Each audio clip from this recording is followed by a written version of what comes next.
दरकते घरों और बिखरते रास्तों की कहानी।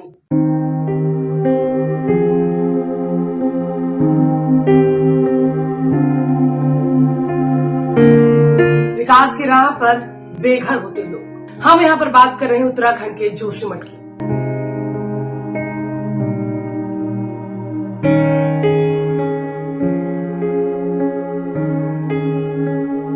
और वो धंसने ही वाला, वो कभी भी कुछ भी हो सकता। नमस्कार, मेरा नाम है निशा सिंह और ये है द टॉप न्यूज। चलिए आपको लेकर चलते हैं जोशीमठ। वही जोशीमठ जो शहर हमेशा से देवों की भूमि है। वही जोशीमठ शहर जिसको कभी शंकराचार्य ने बसाया था। वही जोशीमठ शहर जो बद्रीनाथ का प्रवेश द्वार है। और वही जोशीमठ जो अपनी खूबसूरती के लिए मशहूर है। और सबको पनाह देने वाला वही जोशीमठ शहर आज मजबूर है।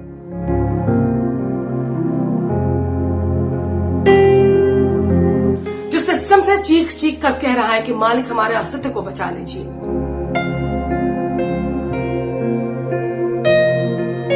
जोशीमठ में रहने वाले लोगों का दर्द ये सवाल पूछ रहा है कि आखिर उनकी गलती क्या है। आपको जोशीमठ के हालात बताएं तो जोशीमठ में किसी के घर का आंगन बिल्कुल नीचे धंस चुका है, तो किसी का घर टुकड़ों में बट चुका है, तो कईयों के घरों की दीवारों को तोड़कर पानी बह रहा है।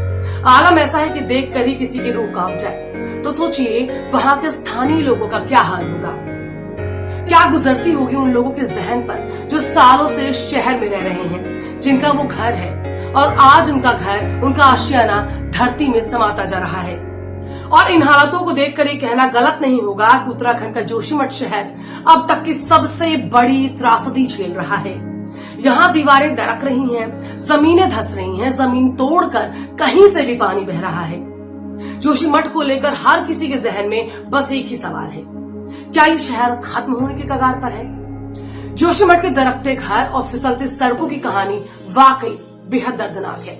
हालांकि जोशीमठ को बचाने के लिए आंदोलन कर रहे लोगों की आवाज जब राजधानी देहरादून में उठी तो पूरा सरकारी तंत्र सक्रिय हो गया। चमोली पुलिस प्रशासन ने स्थलीय निरीक्षण किया तो वहीं देर शाम सचिव आपदा प्रबंधन व टीम भी जोशीमठ में निरीक्षण करने के लिए पहुंची। लेकिन सवाल अब भी वही है कि आखिर जोशीमठ की त्रासदी का जिम्मेदार आखिरकार है कौन? वैसे दरकते जोशीमठ की बर्बादी की कहानी कोई आज की नहीं है। इसके पीछे जो वजह है वो एक सरकारी योजना बताई जा रही है। जी हाँ, जोशीमठ की स्थानीय जनता इसकी वजह एनटीपीसी के एक प्रोजेक्ट को मान रही है। ये जोशीमठ जो शहर है, इसके नीचे से इनकी 12 किलोमीटर की लंबी सुरंग निर्माणाधीन है, जिसकी वजह से जोशीमठ का जो पानी जो अंदर का सोर्स था वो फूट करके निकल गया है। एनटीपीसी कहीं न कहीं इसकी वो दशा की जिम्मेदार है। जिस प्रोजेक्ट में पहाड़ों को काटकर लंबी सुरंग बनाई जा रही है। लगभग 2 साल पहले ये प्रोजेक्ट शुरू हुआ था, जिसके बाद से ही जमीन में दरार पड़ने के मामले सामने आने लगे थे। हालांकि जोशीमठ को लेकर कुछ अध्ययन पहले भी किए जा चुके हैं। यहाँ तक कि साल 1976 की शुरुआत में मिश्रा समिति ने चेतावनी भी दी थी कि सड़क की मरम्मत और दूसरे निर्माण के लिए पहाड़ को खोदकर या विस्फोट करके पत्थरों को न हटाया जाए। क्षेत्र के पेड़ों को बच्चों की तरह पाला जाना चाहिए। अभी हाल ही में जून 2021 में स्थानीय निवासियों के अनुरोध पर गठित एक स्वतंत्र समिति ने इलाके का सर्वे किया और कहा कि खनन कार्य जोशीमठ को डुबो कर रख देगा। हालांकि अफसोस कि सरकारी विकास के ख्वाबों के रास्ते ने जोशीमठ के विनाश की कहानी लिख ली, जिसका खामियाजा जोशीमठ ही नहीं बल्कि उत्तराखंड के कई शहर भी भुगत सकते हैं।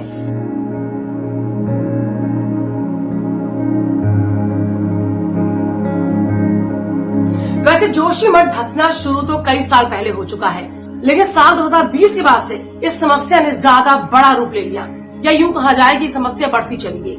फरवरी 2021 में बारिश के बाद आई बाढ़ से सैकड़ों मकानों में दरार आ गई। लेकिन बात तो वही है ना कि लापरवाही का क्या इल्जाम किस पर लगाएं? सरकार अपने विकास की धुन में क्यों ये भूल जाती है कि लाखों घरों को उजाड़ कर बड़ी इमारतें बनाना विकास नहीं है, बल्कि इन लोगों के घरों में मूलभूत सुविधाएं पूरी करना विकास है।